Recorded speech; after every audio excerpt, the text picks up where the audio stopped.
Migration Summit 2023, and we're pleased to host this session today on developing a co-created digital inclusion program with our colleagues here at the IRC. So I'll hand it over to the IRC team.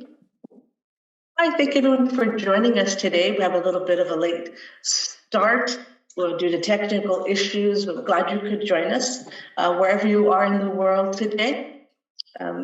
Let me go ahead and start sharing my screen. Okay, so today we're going to be sharing with you how to design a co-created digital inclusion program. The program that we're specifically going to talk about is funded by the Community Development Block Grant through the City of San Diego. We do have two offices in San Diego, one in the City of San Diego and one in the County of San Diego, but we're going to be talking almost exclusively about our program that is in the City of San Diego. So just kind of a brief introduction and overview to our program. So we're about 3 years old. We started in 2020 first by supporting our vocational education program, and then we moved on to receiving our first grant in 2021, where that's when we first started to provide more services, including devices and digital skill training. And then in 2022, we received our second larger grant. That was the CDBG grant. And we are now currently in 2023 and expanding our services to our county office. So before I get into how we develop the program, I'm just going to give you a quick background on what we're hoping to accomplish with all of you today.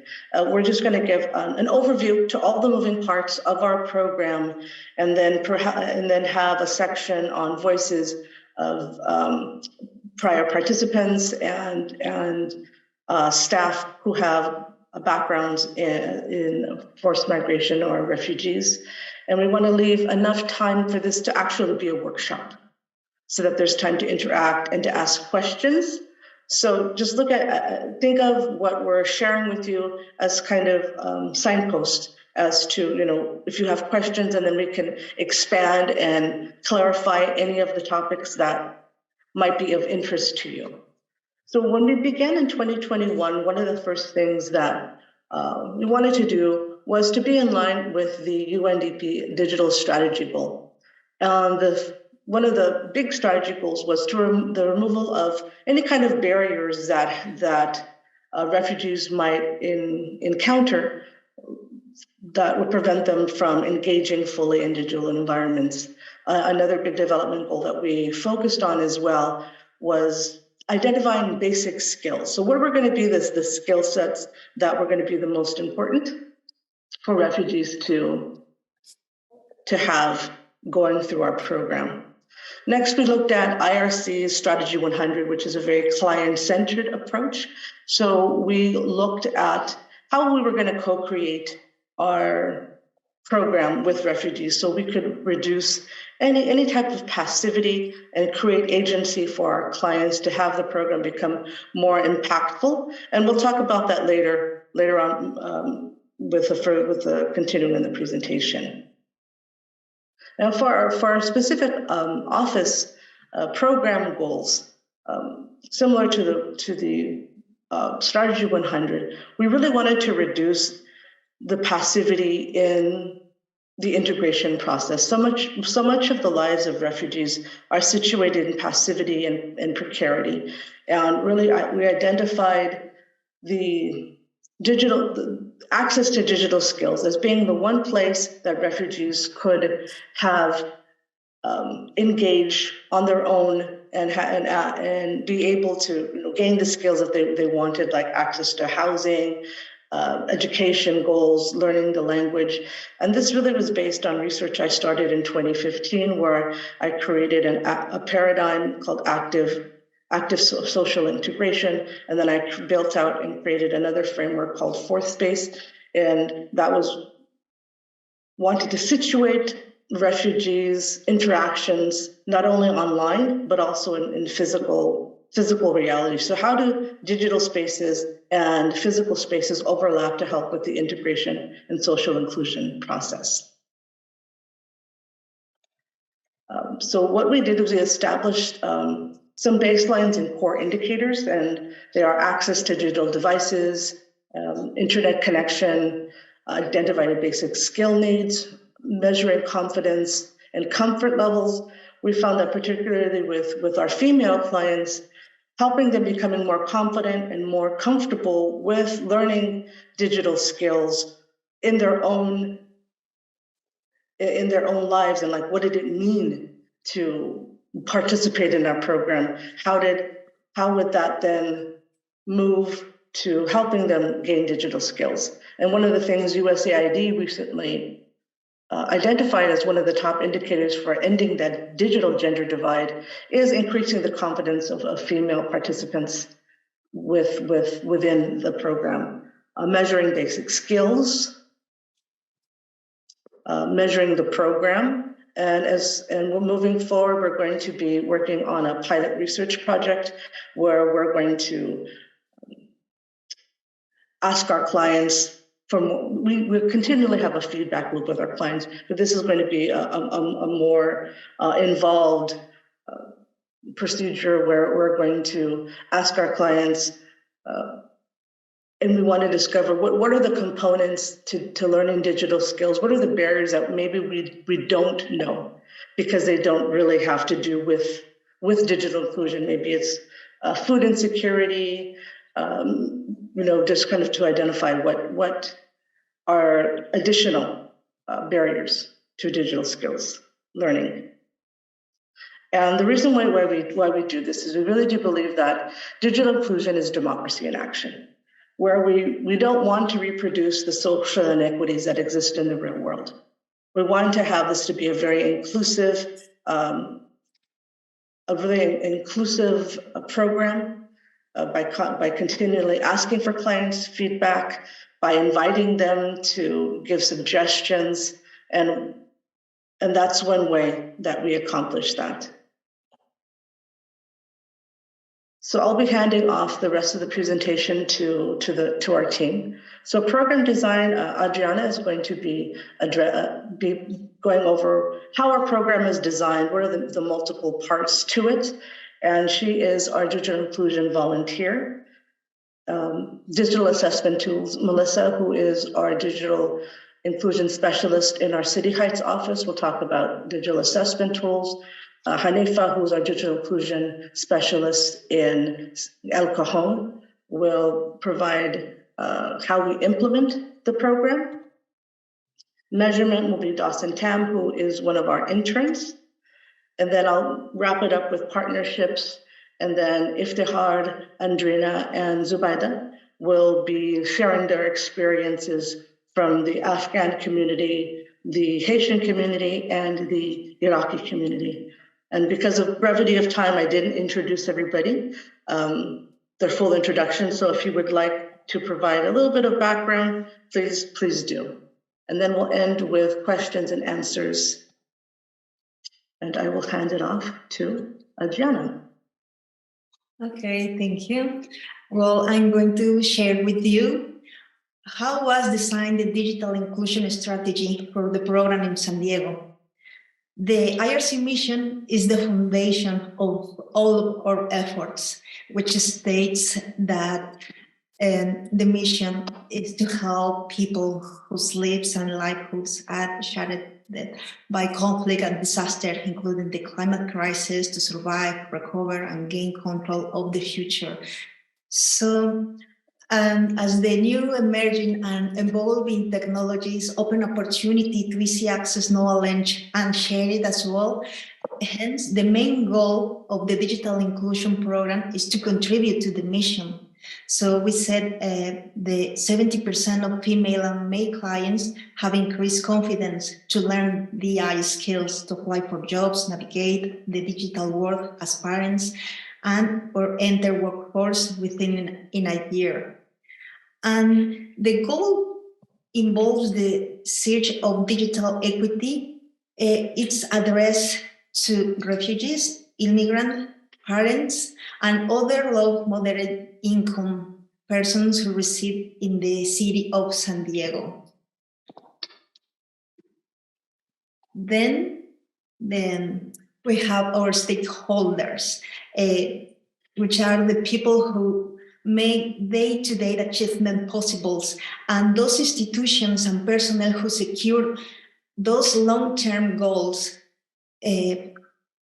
We have our project stakeholders, which are internal personnel of the IRC. And we have also those who are closely involved, and as equally important are the external collaboration that comes from aligned institutions that embrace and support the program. Then we have the primary beneficiaries. We have in that segment our IRC clients and our local community. Well, then at this point, you know that the digital inclusion program is articulated with the mission, the beneficiaries, the resources, the people, and the allies committed to achieving the digital inclusion goal. So we have now these elements and ready to put this output and outcomes ready to achieve our objectives. So we have three outputs: increase access to computers and internet, and client learns specific digital skills. So then we set those objectives. Well, next we have the strategy. The activities that led the program to the outcomes expected, the results that we are expecting are distributed into 4 priorities, which are linked each other. So these priorities is the staff growth, the curricula and program development, the client-focused mission plan, and the social impact delivery. So talking about the staff growth, aligning staff values and the program values is the key to create a healthy path of growth. For example, those activities are related to promote a path of individual and team professional growth with attendance at courses, certification, events, volunteer interns and staff are a key piece in the digital inclusion meetings to involve all of us in the challenges of the program and to gather all the proposals. Also, another important activity is create and participate in the IRC Digital Inclusion Working Group to share experiences that aim to strengthen the regional programs in the US. About the curricula program development, the point is guarantee access to technological equipment, selection of the topics to increase the digital skills, and create, increase, and keep curriculum material up to date.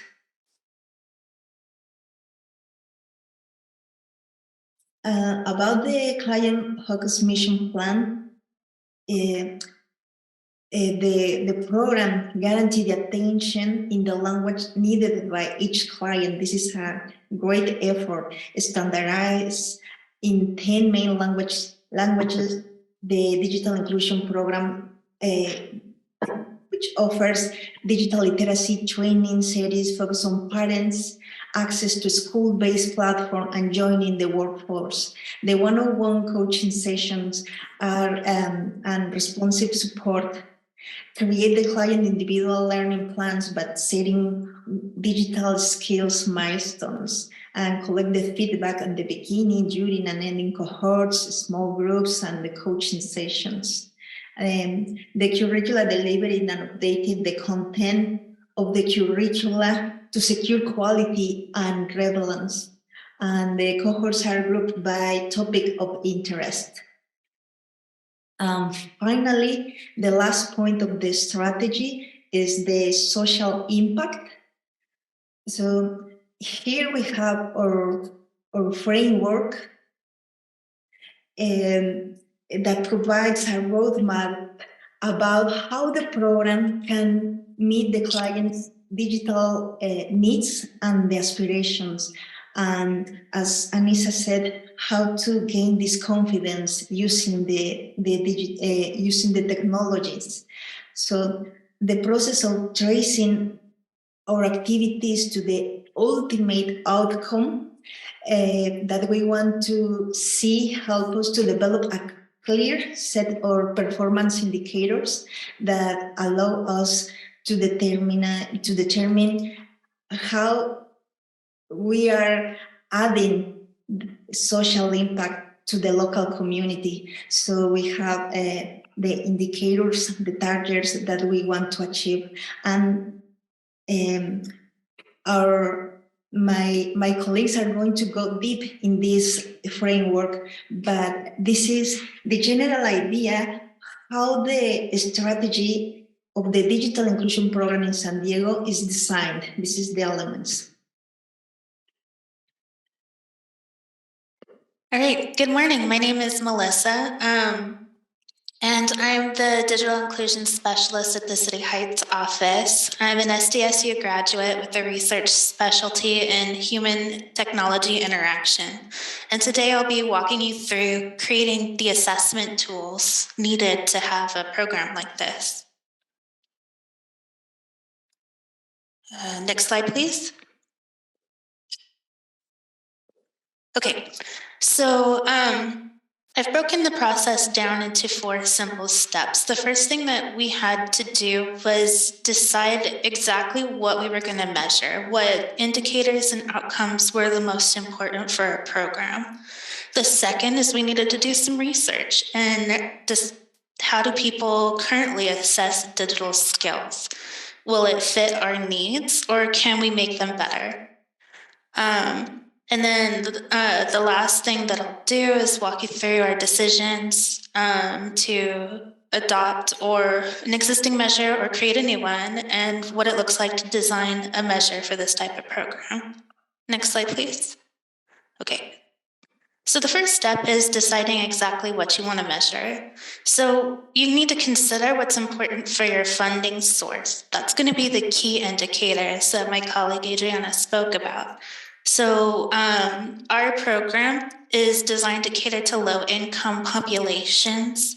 We need to make sure that people have access to technology, whether it's home internet, computers, and they need to have access to our program. So our goal is 150 clients served. And then the second thing that we needed to do is consider what's important for our target population. What skills do they typically lack, and what kinds of skills are difficult for them to learn due to the lack of technology access or some other systemic barrier, and what skills are going to really increase their quality of life. Next slide, please. Go ahead. So here are some things that are important for our funding source. The first thing is digital skill gain. Go ahead. 90% of our clients need to demonstrate some kind of skill gain, which we can measure via pre and post assessments or how the clients choose 3 goals called milestones. And then next, please.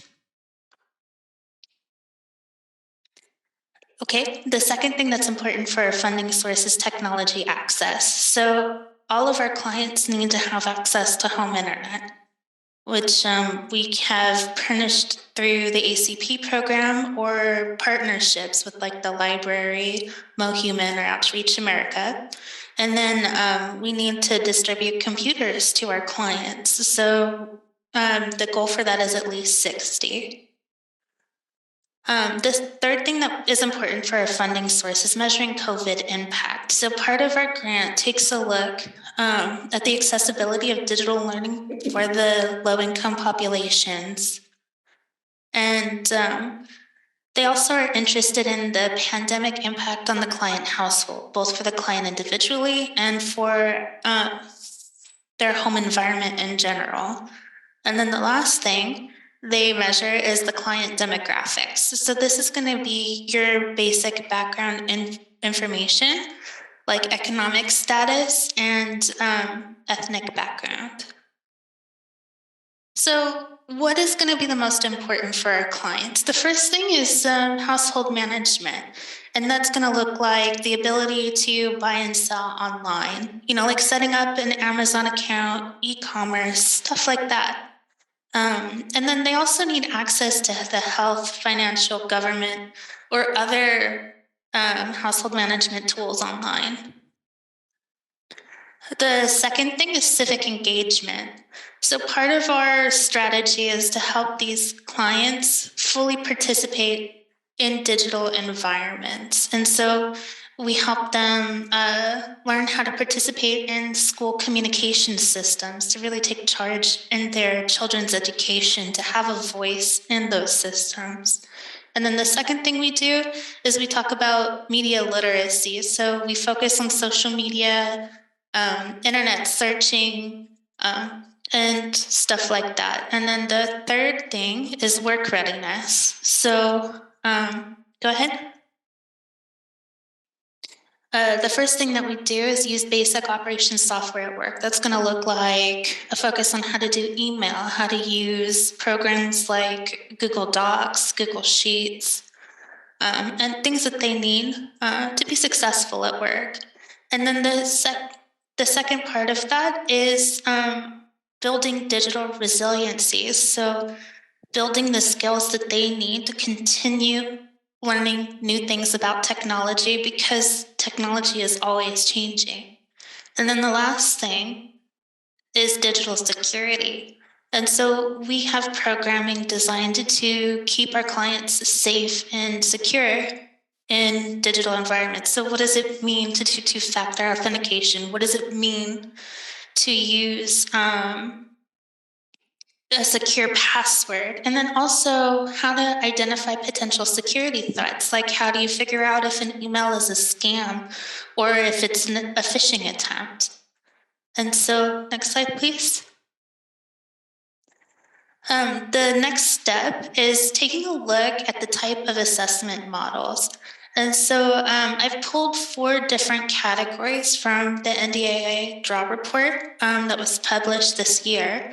And to give you examples of what's currently on the market, the North Star Digital Literacy Assessment is the most widely used, but the NDIA is advocating for something called a strength-based program model.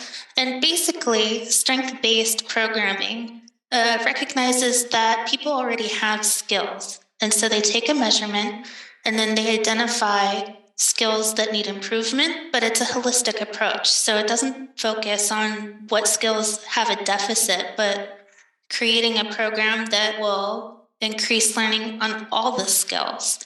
And so that's the kind of approach we took for our measurement. Go ahead. And so to design a measurement, we needed to design a new measurement because our target population is a little unique because they don't have access to computers, they don't have access to home Wi-Fi. Most of them don't possess the English language proficiency to take existing assessments that are available. So we needed to create a new type of measure. Go ahead. Because we need something that would be able to be translated or interpreted over the phone or like in person. And we also needed this assessment to gauge where the clients are at and sort them by skill level so that we could offer in-language cohorts. So the first one is going to be foundational skills, like turning the computer on and off, how to type or use a touchpad, basic security, like secure passwords, how to use Zoom so they could participate in our classes online. And then the second thing is we build on top of those skills. So we help improve quality of life through teaching about how to use Google Maps, Google Translate, document scanners, how to manage their documents online, the Google Suite, like we spoke about, phishing and secure web browsing. And then we build on top of those again to teach about like Google Voice business profiles, how to create content on Canva. So that's like graphic design, web building, e-commerce, and digital marketing. Go ahead. And so I've clipped a couple screenshots of our assessment model, and there are 3 parts. The first part is we capture basic demographic information. And then the second part is talking about some of the key indicators for our program, like how comfortable they are using technology, whether or not they have a computer or internet access. And then the third is we go through these discrete skills. And we talk about this like they either can or they can't. Using dictonymous data helps us sort into categories with cut scores, and also using like linear regression modeling. So thank you.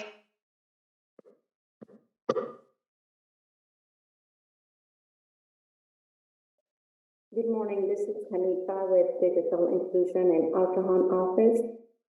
As Melissa touched on the assessments, we obtain a baseline of the client's digital literacy as where they stand. We conduct pre-assessments and post-assessments, and we evaluate 3 milestones to examine how comfortable and confident they are with their digital skills. The assessments identify where they need further improvements, and thus the digital inclusion team understand where they can focus efforts to provide support. During our implementation process, one of our main focuses is to ensure access to digital devices. We may collaborate with other community organizations and partners, such as libraries, to support us with the computer donations. These devices may include Chromebooks, laptops, MacBooks, iPads. We also ensure clients' connectivity with their devices, such as hotspots and ACP, which is the Affordable Connectivity Program that ensures that households have affordable connectivity. Next slide, please. Another area of our focus is to provide training and support based on the needs and languages of the clients. We provide one-on-one coaching to help clients with skill building, including computer basics such as keyboard, emails, Google Docs, file management, and digital security. We also support and refer our clients to vocational education. We provide digital support to Vessel, T-Vessel, and Vessel Plus cohorts. Additionally, we support Parent Cohort, which is designed to enable parents to monitor and engage with school-based digital platforms and everything needed to access school-related. We support workforce program designed to clients who want to enter workforce, open small and new business, or if they just want a further development in their existing business. We also have the ability to provide services in several languages according to the needs of our clients, including Dari, Pashto, Asian, Arabic, Russian, Ukrainian, Somali, Burmese, Karen, Swahili, Spanish, and Kurdish. Most of the support that we provide is interpreted. We additionally provide additional languages if needed, such as tribal languages. And I'll pass it over to Dawson. Hey everybody, my name is Dawson. I am one of the digital access interns here at the IRC, and I will be going over measurement, or how we tracked how efficient our program was at increasing skill gain in terms of digital literacy. Next slide, please.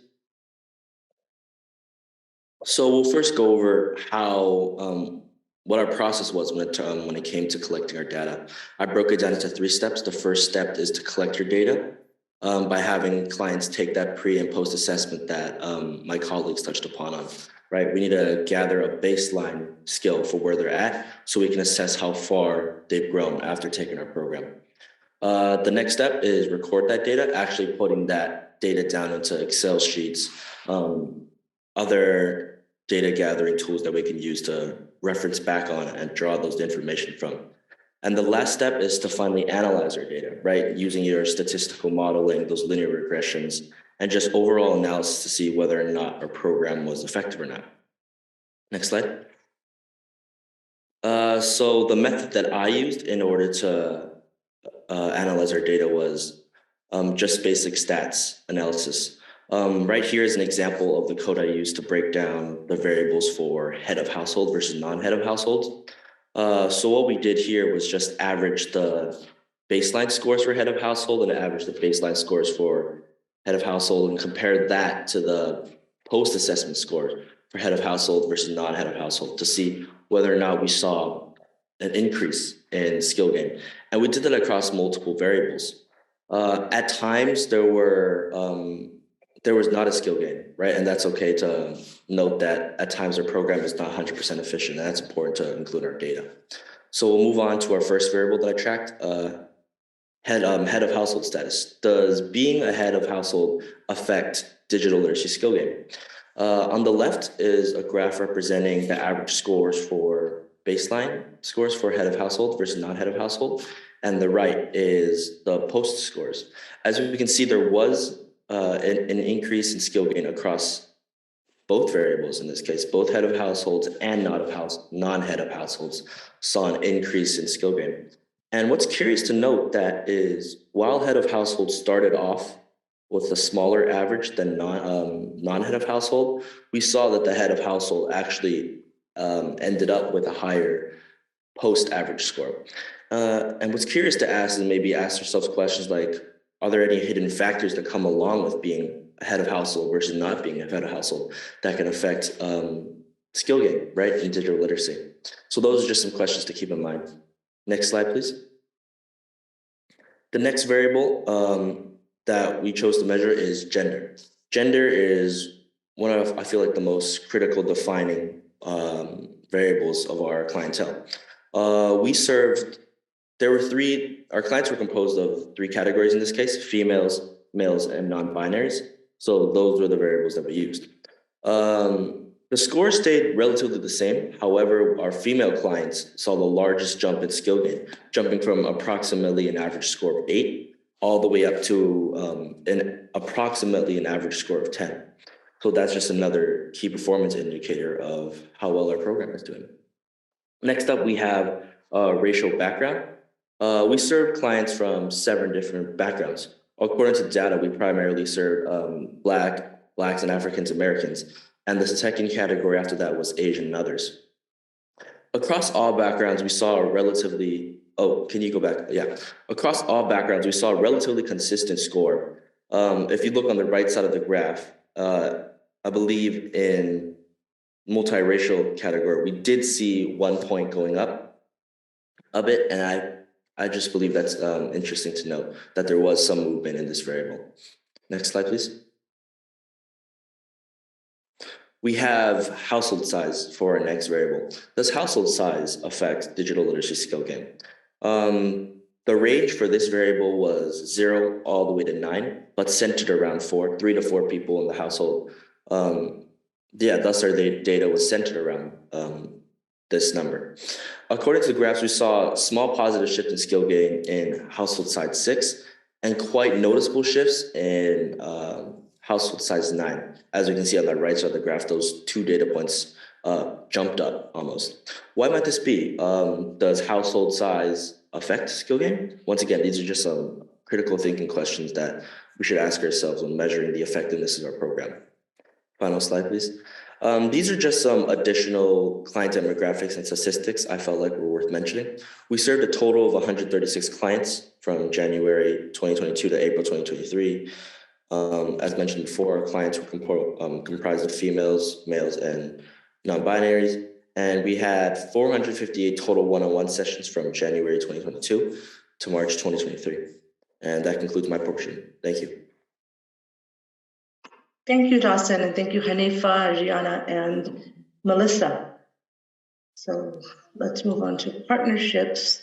So I'm Abeytia. I'm the Senior Digital Inclusion Project Lead for our Dijk program in San Diego. I work in the fields of policy, research, and am a practitioner. And we're going to wrap up with why partnerships are important to digital inclusion programs.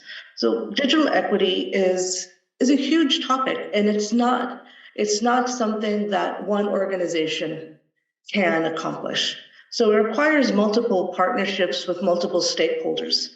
And I've listed here a number of our stakeholders in the county and within the city, and also our larger IRC DI working group. But in addition to that, one of our most important partnerships is with our clients. And as I mentioned in the beginning, how we accomplish this is by asking for feedback. This might seem like it's a very easy process, but when you're working with refugee populations, it can be challenging to elicit feedback because sometimes it's viewed as being critical of the program, and they don't want to be critical of the program. But we do need a critical lens onto what is working and what is not working. And our clients who are going through our programs are the best suited to identify what's working, what's not working, what their community needs, what they need. One of the things that Hanifa, when she looked at the implementation process, is the digital assessment and the milestones serve as a conversation we have with our clients. What do they want to achieve by going through our program? What are some of their hopes and aspirations? And then at the end of cohorts, we have the workforce cohorts and the parent cohorts. We built into the program at the beginning, what do the clients want to learn? Midway, what are some of the topics that we have not covered or that they would like to expand? And then at the end, receiving feedback of how the program can increase. Many of our additional workshops, like digital security, workshops in how to create an online store or to build websites. These all came from client initiatives. So with that, I'd like to turn it over to our participants that have either worked with our program or who are participating as a client. So Fabiola, are you here? And Andrea? Hello, Ms. Anissa, I'm here. Hi, how are you? Fabiola, are you on? Fabiola was going to be. Fabiola is not here. Oh, she's not there yet, okay. Let's send a message for Fabiola. Okay, let's see. Why don't we move on to, I think because of the time, one moment.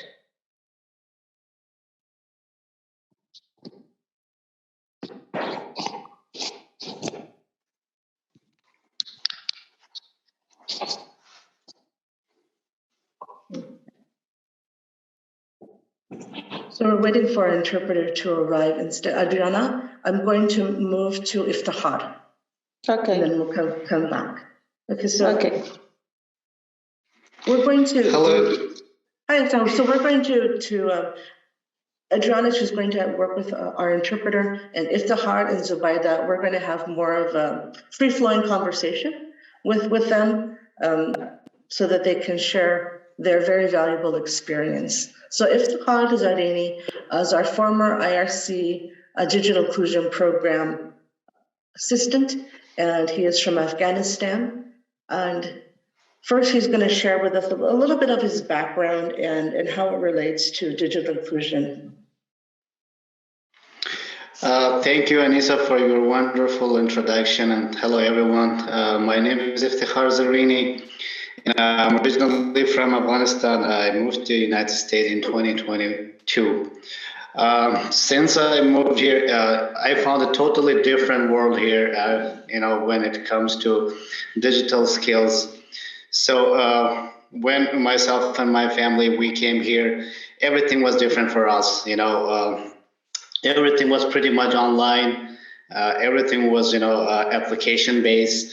The other thing when we came here was like, the COVID, all the services that was given to the refugees were 80% were not in person. So that made us to, learn more about digital thing, so we created an account, and we were trying to reach out the organization by the emails and all those things. Even though I had a work experience from Afghanistan, I could use the digital devices. Beside that, I was at the beginning I was struggling, and finally I learned.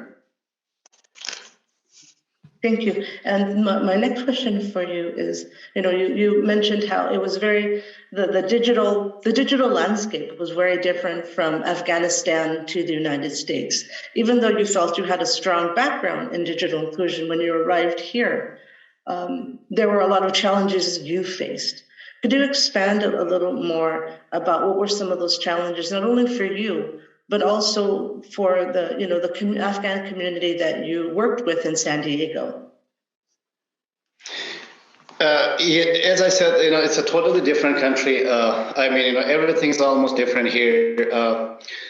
Since I came here, I've been interacting with the community on and off of my job. I found a lot of difference. Language barrier has always been a big problem for Afghans, and especially for newcomers here. And also digital skills are more important for them. I've seen a lot of families, they were struggling to communicate with the organization and the departments. They could not even compose email. They did not even know how to open email. Those are the big challenges for all Afghans. Let's say, I had a job experience from Afghanistan, myself being a little familiar with this digital devices. I faced a lot of problem. Think about those people. They don't know how to use the digital devices. So that's why it's very important to learn digital things, digital literacy. Thank you. And could you when we talked earlier, you had shared that there's real live repercussions, real life consequences for Afghan refugees living in the U.S., living in San Diego, who don't have access to computers, to hotspots or internet connection, or like you mentioned, the digital skills, like the email, how to send an email, things that many people take for granted. Could you share with us kind of why it's so important to have these digital skills for Afghan refugees? This is not just a problem or just a matter of one person or one family. It's like, almost 60 to 70% of Afghan community in San Diego, they have been facing with these problems, So, as I mentioned before, some of them, they do not even know how to open an email. So that's been really big challenge for them, Here in the United States, everything is online and, application basis. When a person, he doesn't know how to open an email, so let's think about his life here. So this is very important for, resettlement agencies. I know they have been working truly hard, and, I really appreciate, but, they should, focus on, beside resettling the refugees, they should focus on to train them in digital inclusion too, like IRC does. So it's very important for refugee to learn the very basic things, how to operate the the devices. Thank you, Iftikhar. Do you have anything else you would like to add? No, thank you so much. One thing that I just mentioned before, I kindly request all resettlement agencies to put the digital inclusion program in their priority list, because it's very important. As I mentioned, language barrier is a big challenge for Afghans. Besides that, the digital literacy or digital skills is very important for all the newcomer refugees here. Thank you, Iftihar. And then Thank you. I believe Fabiola is with us now. Okay, so yes, I'm here. Yeah, great. Adriana, if you're ready, if you would like to proceed in English, that's perfectly fine. Or Fabiola is here also to translate. So thank you so much for joining us. Yeah. So first, let me go to your slide. So as I mentioned, Adriana Sinflor, she is a former and current digital inclusion client. She is our superstar, and any opportunity that was given, she sees. She really helped us improve our program by her commitment to giving us feedback, giving us comments, and we really appreciate that. And thank you for joining us today. Yeah. Good morning, Anissa. Good morning, Fabiola. Good morning, everyone. Morning. Yes, my name is Adriana Saint-Fleur. I have 2 years in USA. I'm Asian.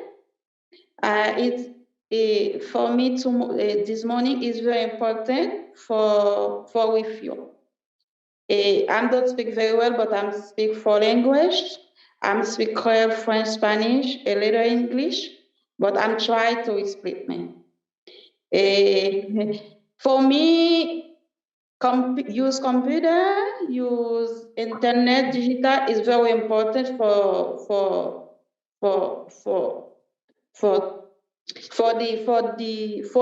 use. Internet is really important to get effort, education work, talk to people, and other important things.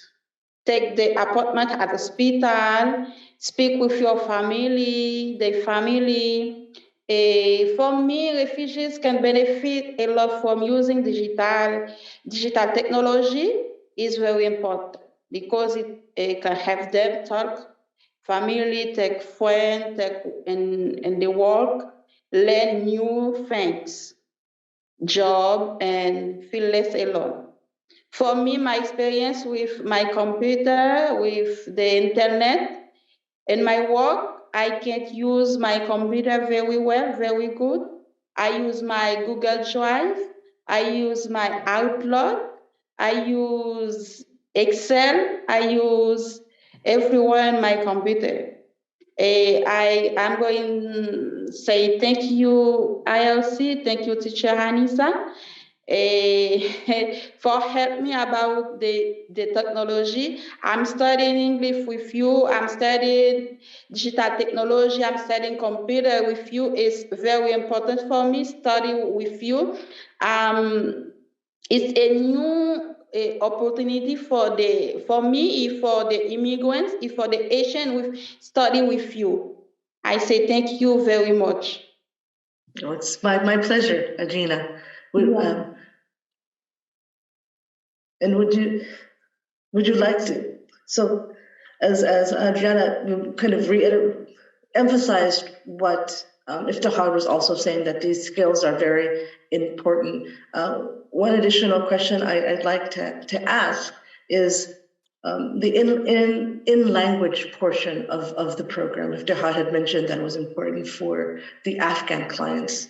How important do you think it was that all of the programming was available in Haitian Creole? Do you think that made an impact for yourself and for your community? And Fabiola, if you need Fabiola to translate. Okay. Yes, Andrena, li di kon sa ki jan te trouve ça important pour te traduire, comme si nous songe vidéo que te traduire, vidéo te traduire. Hi everybody, one moment, okay? Fabiola's on a phone call. Vidéo te traduire pour yo, comme si ta pour yo te en créole, comme si songe vidéo en créole, yo te traduire pour yo. So ki jan ça te important pour parce que comme si ta pour yo te apprendre bagay, yo pas apprendre comme si yo pas mettre vidéo en anglais. Montre les vidéo n'a parlé comme si vidéo yo te mette en créole, yo te mette en créole pour te expliquer tout important qui gagne comme si dans bagay informatique là. So au cas pour en anglais qui j'ai été important pour et qui je t'ai do. Yes, thank you, Fabiola. Thank you, Anissa, for us. Discussion is very important. For me, this for me it's very important when you translate you only translate every class with the immigrant Asian and our language. It's very facile for learn. It's very facile for comprendre Fabiola. Easy.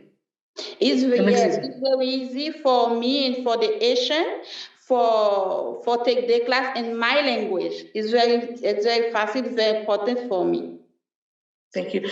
And thank you, Fabiola Blanc, who is our one of our community, she works with the Haitian community with IRC.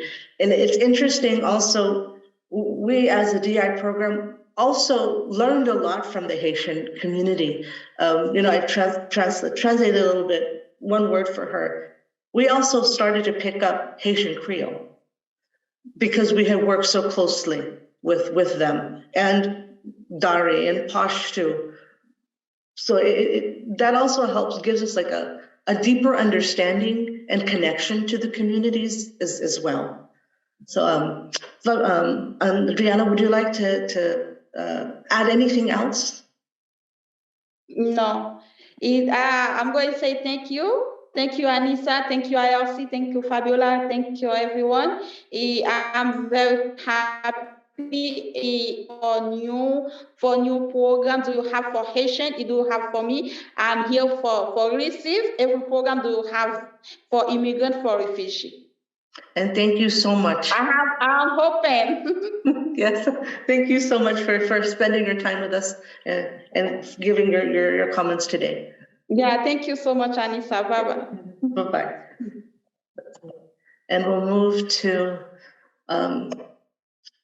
Zubaida Al-Rawi. She is our current IRC Digital Inclusion Access intern in the City Heights office. Hi, Anissa. Hi, everyone. Hi. Good morning. Hi, good morning. So I'll just start with the first question of, if you could just share a little bit about yourself, anything you feel comfortable about sharing. I know you are studying in the field of digital inclusion. So if you'd like to just kind of share your background, where you're from, and what led you to the program. So my name is Zubaida Rawi. I'm originally from Iraq. I am an intern in IRC Digital Inclusion Department. I graduated from Kumaka College with web development and web programming, and I am planning to transfer to university this year, as information computer science major. Actually, I came to the United States before 8 years ago. I was lucky to have part of my family here that helped me adapt to a new environment, which is different from where I came from.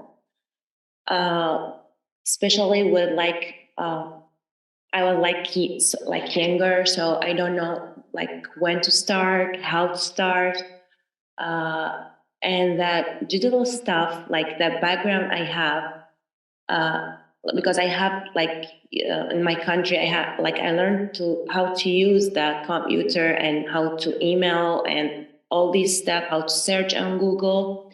So that's helped me a lot, with my college, even when I don't have any car and any transportation. So I usually use the Google stuff to see the bus stop time and all this stuff. Thank you. And You had mentioned, that you've been here for 8 years. Iftihar has been here for 1 year, and Andrina for about 2 to 3 years. There's we didn't have a digital inclusion program when you arrived, or when. Could you talk a little bit about your experience with your Iraqi larger Arab community in San Diego, and how did that impact them? How did that how did they access so many of the services here that require access to the internet, access to online environments? Actually, like when I was before that years, I feel it's so hard, and they are struggling with this stuff because they have to ask people when I have to start, like you just say, everything with the internet access, and everything has to be with technology, dealing with it. So it was hard actually, because they don't have any background or how to use email, how to even open the computer or laptop, and even though how to use the mouse. So I feel that digital inclusion now, it's more important that to help people to access even that the markets, or Google search for the opportunity, job opportunity, and it's important actually these days to everyone to know how to access for the digital and information technology.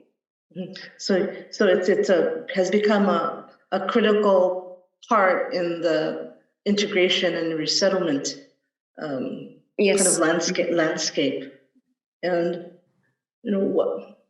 what would you like to see happen in digital inclusion programming?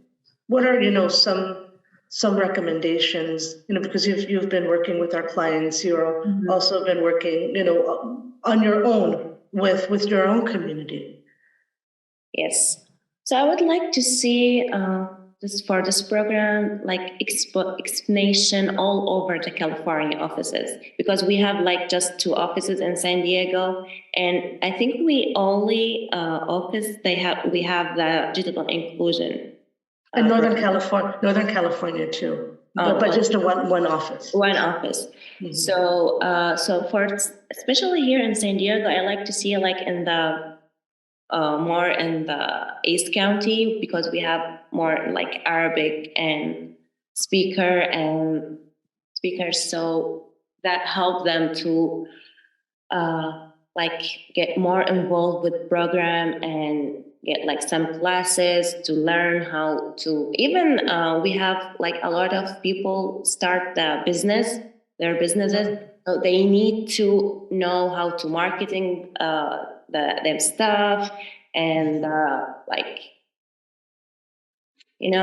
so I feel the digital inclusion is crucial for refugee, because it can help them to access critical information, contact with loved one, and support network, and access to education, employment opportunity. Many refugees have been forced to flee their homes to do the conflict persecution. So they may face significant challenges in adopting the new environment, and yes, exactly. Yeah. Exactly. Thank you so much. Thank you so much, Zubaida. Of course, thank you. So we'll move to question and answers. I see people have already put some questions in the chat. The first one that I saw early on was, how did we determine how to focus on parents? Let me see that question.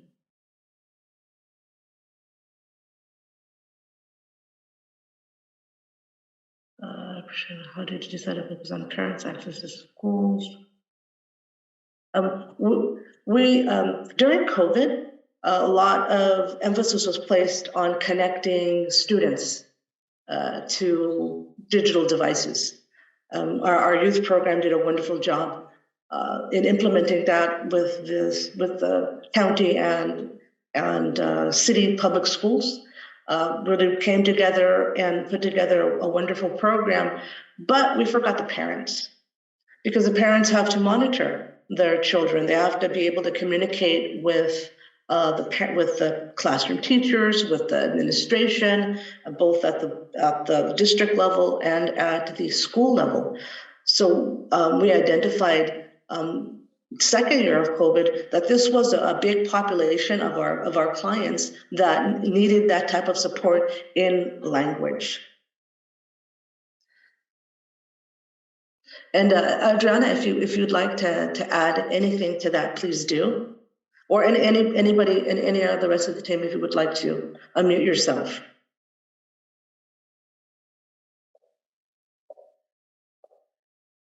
And then we'll go to the. And if you're comfortable muting yourself and asking questions, let me go to the next question. Melissa, if you would like to, address that at all, anybody. Yeah, actually. So one of the things that we found when we were speaking with our clients about accessing the parent portals is identifying signs of bullying. The kids go through so much, and without being able to communicate with the schools, the administration, with the teachers, the parents have no way to support their children or really understand what's going on. And so giving them access to these digital skill classes in their own language really opens up so much for these parents and for the children.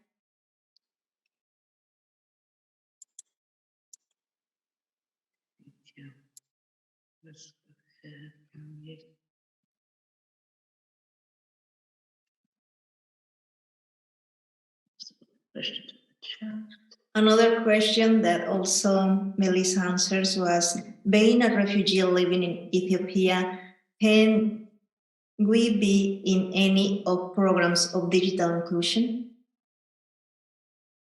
So just for Anissa to answer, I could look for the other. Yeah, one of the things that we are actually doing is creating a digital basic skill digital library, and that's available on our YouTube IRC US YouTube channel, and that we have it available in Swahili, we have it in English, we have it in Haitian, we have it in Spanish, we have it in Dari, and we don't have it in Ethiopian or any of the tribal languages. But there's always new online videos that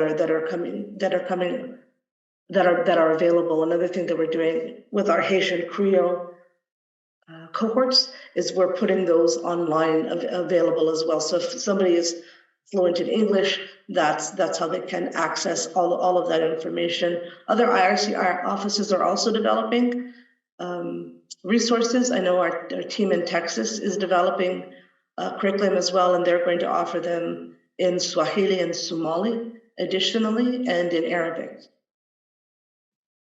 I wanted to also mention something that Melissa had said with the bullying. One of the things that we found an overlap between the digital security and parents, and recently the Haitian and Dari parent cohort had emphasized the need for having more classes, or having a class on how to deal with those types of situations, and also screen time. And being in one of our clients, expressed that because we had empowered her to go and talk to the classroom teacher, to talk to the school administration, she was able to resolve an issue she was having with her daughter, and her daughter now she feels has been set up very, very successfully to progress in school. Perfect. Another question that Joseph made to us is, did you ever think about including language training as a part of the program? We actually have it split up into two different programs. Our earliest iteration of our digital inclusion program happened through our vocational education program, which you see throughout the slides termed as VESSEL. VESSEL has basic skills and English courses. So Adrina was one of our clients that participated through that. So how that happens is we support VESSEL clients, and when they go through that basic training in English, that's also translated into their native language. So another thing that we recommend for clients to do is use this thing called Typing Club. It's a free resource online because you can build digital skills, you can improve your typing, and they have it translated into multiple languages. But if you begin at block 1, you can gain English skills, basic typing skills, and digital skills as well. The last question here in the chat is, can we have access on remotely to take the digital inclusion? If so, can we get the link? Unfortunately, we don't have that capacity right now. I think for in the future, the UNHCR Digital Innovation Program is starting to build out workshops in the Global South, because our office serves only San Diego. But I've met with their team, and they've offered the first workshops for women working in digital inclusion in the Middle East. So I also would watch UNHCR Digital Innovation. Also, UN Development also has a digital inclusion building out curriculum right now. So for us, we're not offering classes right now for anyone outside of the San Diego area. But as I had mentioned, if you follow our IRC YouTube channel for the US, we are always putting up new content. Perfect. And another question of Eric is, what can we do in order to get partnership? With IRC? I don't know if Eric will help us with the question. Eric says, we are located in Africa, Kakuma refugee camp. What can we in order to access these services? That's a good question, and it's something that one of the reasons we started our working group in the US. We don't have we don't really have a connection to IRC that are working in the African countries, because we are focused on the United States and San Diego. You're more than welcome to email us. Let me share my screen again. But as I had mentioned, the UNHCR Digital Innovation are continually working also with IRC in Africa to start digital inclusion programming and delivering digital inclusion content. So I would reach out to your local IRC office in whatever country you're located. Perfect. So I'll move to our last slide. Thank you, everybody, for joining us today. We really appreciate the time you took out of your day for us to share our program with you.